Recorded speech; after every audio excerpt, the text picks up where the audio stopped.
আমাদের কর্মসূচি ছিল 12টা থেকে, ওইখানে আমি আস্তে আস্তে আমার 1টা বাজে, মানে আমি আসতে পারি নাই।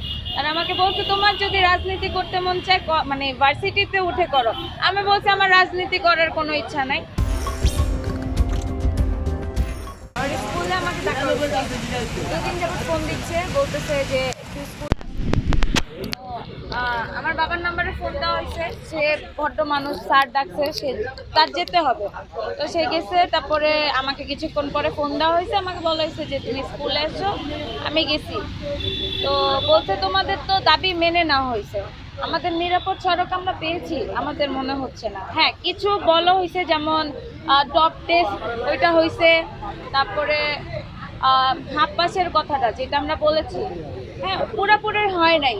আমরা মালিক থেকে, বাস মালিক থেকে বলি নাই, আমরা প্রশাসন থেকে চাইছি। তো আমাদের কর্মসূচি ছিল 12টা থেকে, ওইখানে আমি আস্তে আস্তে আমার 1টা বাজে, মানে আমি আসতে পারি নাই। আর আমাকে বলছে তোমার যদি রাজনীতি করতে মন চায় মানে ভার্সিটিতে উঠে করো। আমি বলছি আমার রাজনীতি করার কোনো ইচ্ছা নাই।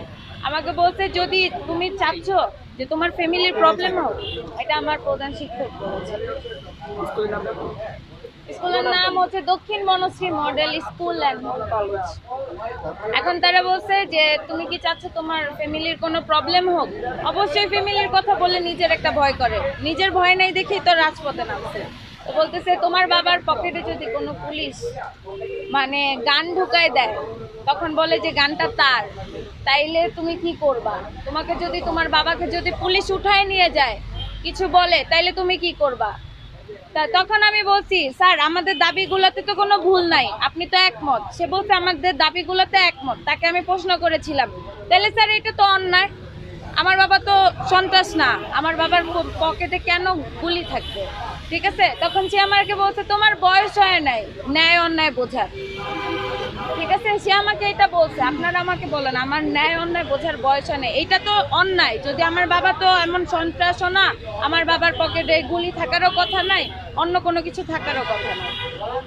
তো আমাকে তারা এইভাবে বলছে তুমি যাইতে হইলে আমাকে বলবা, দরকার হলে ভবিষ্যতে তুমি রাজনীতি করতে চাইলে তুমি আমাকে জানাবা, আমি তোমাকে ছাত্রলীগের যারা যারা আছে তোমাকে বড় বড় পদ দেওয়া হোক।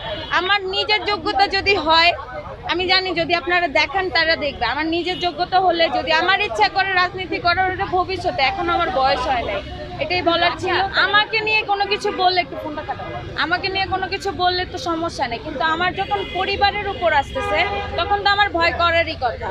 কিন্তু তারপরে আমি আসছি, আমি আপনাদের জানাতে আসছি যে এমন এমন কথা বলা হয়েছে, যদি আমার পরিবারের বা আমার কোনো অন্য কোনো ভাইদের কোনো কিছু হয়, তাহলে এইটার দাবি মানে দায় কে নিবে, দায়টা কে নিবে?